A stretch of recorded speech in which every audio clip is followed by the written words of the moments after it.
Welcome to Coffee with Kupke, a production of St. Paul Inside the Walls. Here on Coffee with Kupke, we grab a cup of coffee, at least we're claiming this is coffee.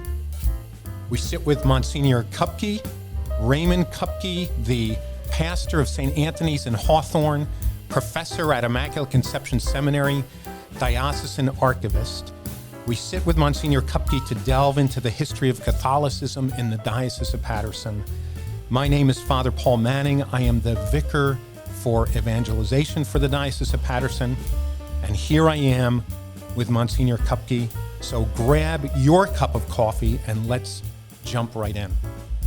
I'm going to take a sip. So here we are. Raymond, you'll notice a couple of new things. We have new microphones. Yes. That prevent us from tapping it. Yeah. So that's a good thing. And you probably can't see this, but we have a small Coffee with Kupke mug and a big Coffee with Kupke mug. I've given away the small mugs, and we're awaiting the delivery of the bigger mugs so that we don't have to refill our coffee as often. Now, are we like PBS and we also give out tote bags for a $25 donation? Well, we may get there. We may get there. So I was reviewing some of the last episodes, and I realized that you were appointed archivist by Bishop Casey. Yes. In 1976 was the American Bicentennial. Yeah. So the American bishops at their conference that year decided that as their contribution to the bicentennial, every one of them would appoint a diocesan historical archivist. Wow. So I was Casey's appointment. And so back then he knew of your interest in history? He did, because of Bishop Redimer. It's an odd connection, but my best friend, Father Dennis Hogan, was his first assignment was Redimer's associate at St. Paul's in Clifton. Okay. So through that connection, I met Redimer more often and one thing led to another. And he knew you liked history and suggested it to Bishop Casey. Right. Okay. And one of the things I realized in continuing to read Living Stones is that your footnotes, or I guess endnotes, are almost a book in and of themselves. I was kind of skipping the footnotes because I just figured they were referencing your sources, but in fact, it's a whole second book in your endnotes. There was so much material and so much anecdotal material that I could not pass it by. Yeah. But I couldn't figure out how to weave it into the book. So two things happened. The footnotes became much more expansive. Yes. And also I began writing columns for the Beacon on an ad hoc basis to try and put into print some of the material that I had gotten anecdotally from people before it would be lost.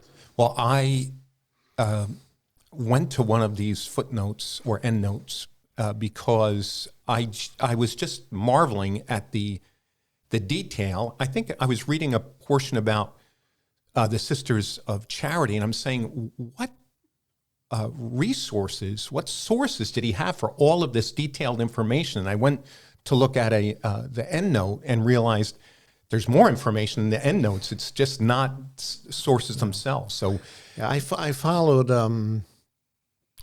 a couple of historical authors who do that kind of thing. One of my favorite authors is Paul Horgan, who did a lot of research in the Southwest, and his footnotes very often would be another whole story. So at some point I'm going to have to wade through the endnotes and come up with the most interesting, and we'll just do maybe an episode on interesting footnotes to the history of the You church. And I have lived together. You've probably heard most of the footnotes already. That could be true. So throughout past episodes, we have met extraordinary, ordinary folks and also some giants. Farmer, of course, being one of them, James Roosevelt Bailey. We're going in a moment to meet another of the giants. But before we move into chapter 4, I wanted to just ask about Mother Mary Xavier again. How do you pronounce her last name? Mahagan. Mahagan, Mother Mary Xavier Mahagan. In reading of her tenure as superior of the Sisters of Charity of St. Elizabeth, it struck me that here we have Another giant. A female counterpart to Farmer, Yes. one of the first pioneering women. Certainly a female counterpart to Dean McNulty. Yeah, who we're going to talk about in a few moments. But just any summary thoughts about Mother Mary Xavier? We talked a little bit about her in the last episode, or 2 episodes ago maybe, but just a summary. She was an immigrant from Ireland, came from County Cork, and developed a religious vocation on this side of the ocean. So she entered the New York Sisters of Charity. Right. In their earliest days, the charities were not so much into education. The main thrust was orphanage work. Yeah, right? You spoke about that. So she was assigned to St. John's Orphanage in Patterson. Yeah. And was there when the diocese was created. How would she have become the superior? What happened was that, it's hard to imagine this, but Archbishop Hughes in New York, whose sister, Angela, was the Superior General of the New York Charities. Okay. When Newark was established as a diocese, they withdrew all the nuns from New Jersey. Oh, you told us that. Right, yeah. because it was a diocesan order and New Jersey was not in the diocese. So Bailey kind of panicked a little bit. And he... Oh, I remember. He asked permission asked for them if they would loan 2 nuns back to New Jersey if he could find a group of young women willing to join a new diocesan order. So he found 5 girls who were willing to be novices, and they sent over 2 nuns, and Mary Xavier was one of the 2. Yeah, and so... it was only supposed to be a temporary loan, but it was like a 70-year loan. Yeah. And did the Sisters of Charity elect their superiors? Well, she was appointed acting superior, for a short time. At some point, they decided that the loan was permanent. So she was confirmed at some point by Bailey as like superior for life. Okay. And are the Sisters of Charity of St. Elizabeth, are they a diocesan They entity? were originally, but I think since the 1950s, they've been a pontifical order. Got it. Okay. But she was superior so long that I remember doing something at Condon Station in the 80s, and they still had nuns there that remembered her from life. And at that point, they were almost 150 years old. But the founding superior had lasted so long that they still had nuns who remembered her. Wow. Yeah. So she died at what age? She was in her 80s. She died in 1922, Okay. 23, somewhere around there. She died right around the same time as Dean McNulty. They exited kind of together. Yeah. So you spoke about, was it Corrigan suggesting that Newark would be split again after Trenton, and it might be Jersey City or Patterson? Right. That's the first time that the 2 words Patterson and diocese appear together in print. And I'm just wondering, why is it that Patterson won out over Jersey City? Well, by the time the split happened in 1937, Corrigan is writing in 1880, but by the time the split happened, the highways had overtaken the railroads as the main source of transportation. And the highways connect the counties slightly differently than the railroad did. Okay. The other long-standing sense is that Newark had just spent a fortune building a new major seminary at Mahwah in the northwest corner of Bergen County. And there was no way they could keep that in the archdiocese without giving up Bergen County. So ultimately, Bergen and Hudson stayed in the Archdiocese of Newark, and then Patterson obviously was the choice. Yeah, okay.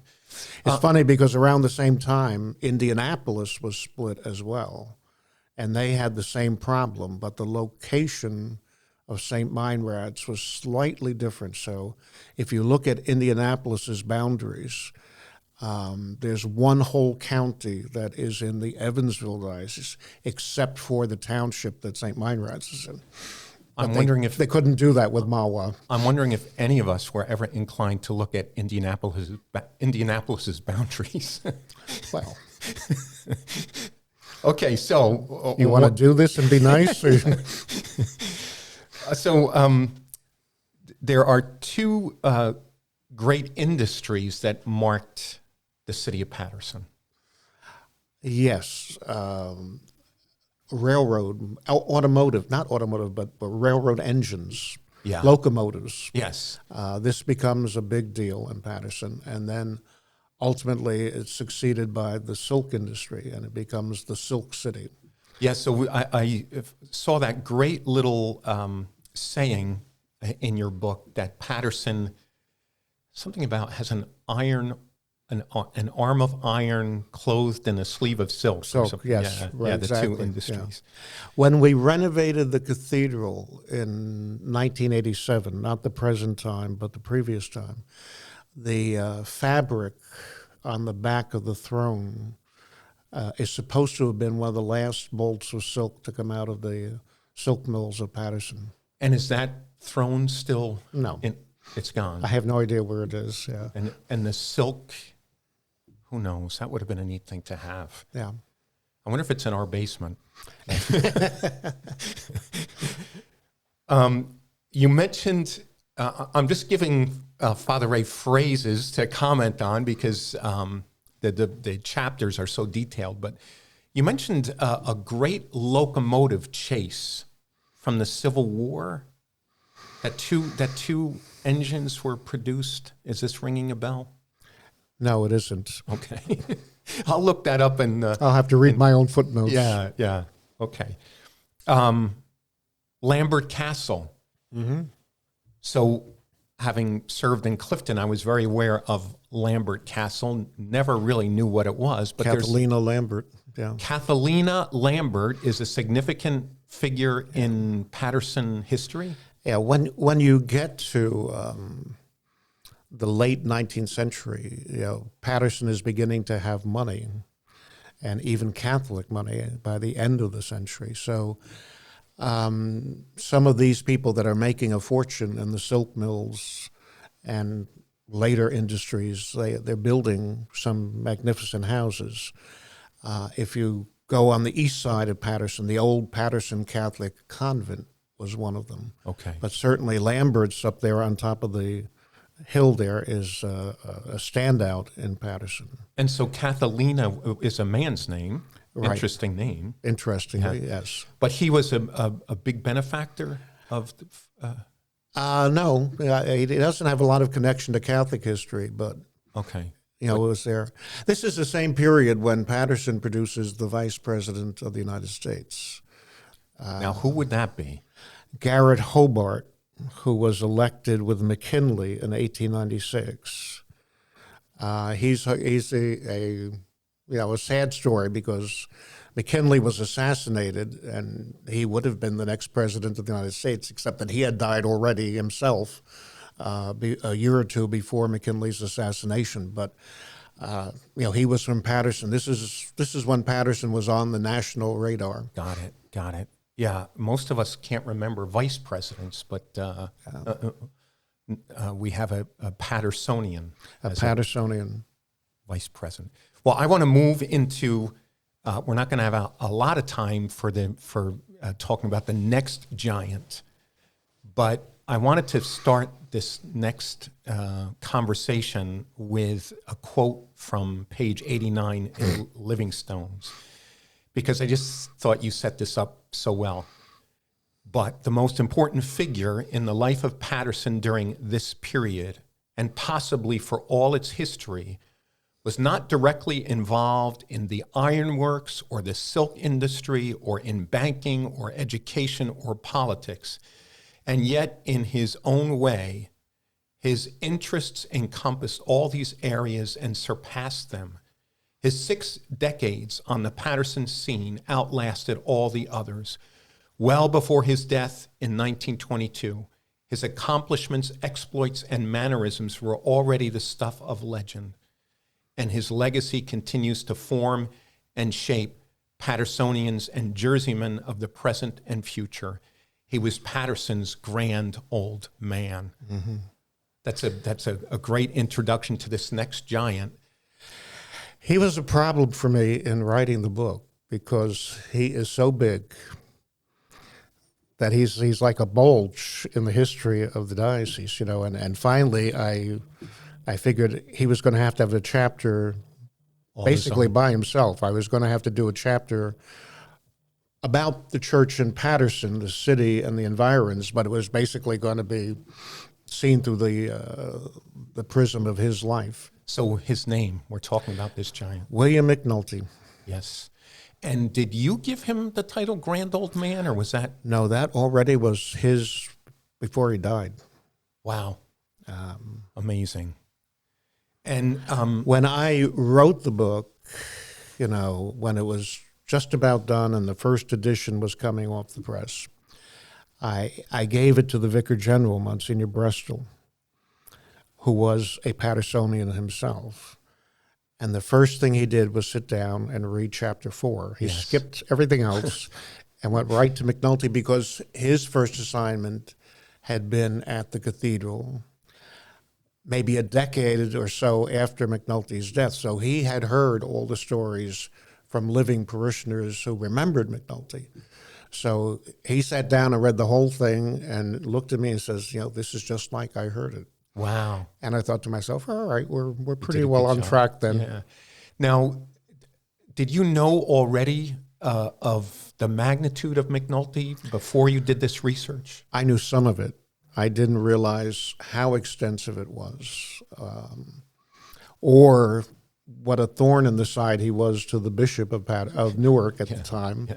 You know, I didn't realize his role against the background of what was going on in the national church at the time. Okay. So we will get to that discussion of his tension with the bishop and Americanism down the road, but we just have time to do a brief introduction. He came to America at 21. Right, from Ballyshannon, which is all the way up in the northernmost part of Ireland in Donegal. Okay. And I visited his hometown.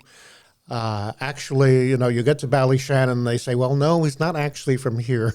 He's from the little hamlet just a mile down the road, Clonard or something like that. Yeah. So I got there, and everybody there is a McNulty. Oh, wow. I saw the cemetery where his parents are buried. He still has such a strong presence that when we rededicated the cathedral just a few years ago, his relatives came over from Ireland for the ceremony. I remember this. Yeah. So he still is a strong link on both sides of the ocean. You know, they know he's a big deal over here. Now, he came at 21 and entered seminary in the United States. Yes. Yes. Which would that have been unique for? No, you know, I mean, Mother Xavier, in a sense, did the same thing. She came over and then decided to be a nun. But my recollection is that he did college first and then seminary. Yes. So he was ordained a little bit later. A little bit, not a lot. 28. And one of the earliest ordinations for the Newark Diocese. You know, I think when he entered the seminary, I would have to check this. I think it may have still been New York. And by the time he was ordained, he was actually ordained for Newark. Yeah, that sounds familiar. So I was also interested to find out that he began in Madison. They assigned him to Seton Hall right after ordination. Seton Hall was a fledgling. By the end of the first year, it had like 22 students or something like that. So McNulty was like vice president and dean of students and professor of this, that, and the other thing. It was a small operation. But then 4 years later, when Bailey moved Seton Hall to South Orange, McNulty stayed in Madison as the chaplain to the Sisters of Charity. Which is why he had such a close relationship. This began the tight relationship between him and Mother Xavier. And also, this is a detail that's often overlooked, he also built the church in Mendham. St. Joseph. St. Joseph. So if you go to St. Joseph's today, the original church is now the Eucharistic chapel of the complex, and he built that little building. So we count him as the first pastor in Mendham, and so the cathedral is actually his second pastorate, which is hard to imagine. And what is amazing to me, and we're going to leave it here. We're going to leave Father McNulty at the age of, ordained at the age of 28, and he's going to move into Patterson in his early to mid-30s. Yeah, like 32 or 33. And he's already imagining the future of the city. Yeah. So let's leave that here for now. And in our next episode, we're gonna pick up with McNulty in Patterson. Good. Let's leave it there. I want all of you who are listening or watching to make sure that you keep an eye out or an ear out for the next episode of Coffee with Kupke. In order to stay on top of new releases, make sure you follow or subscribe wherever you're listening. And if you are on YouTube, please do drop a like and hit the bell for notifications. While you're at it, make sure to check out the other shows produced by the diocese. Those shows are Beyond the Beacon, hosted by Bishop Kevin Sweeney and Jay Agnish, our Director of Communications, and the Paul Street Journal, hosted by Brian Hansberger and Freddie Garcia. I want to give a special thanks to Joe Ginexi, our sound and visual engineer, Caitlin Ferrari, who's involved in pre- and post-production, and Freddie Garcia, who's helping out with this podcast in addition to doing his own. With all that said, I just want to thank you for joining us in Coffee with Kupke. Keep making Catholic history in the Diocese of Paterson.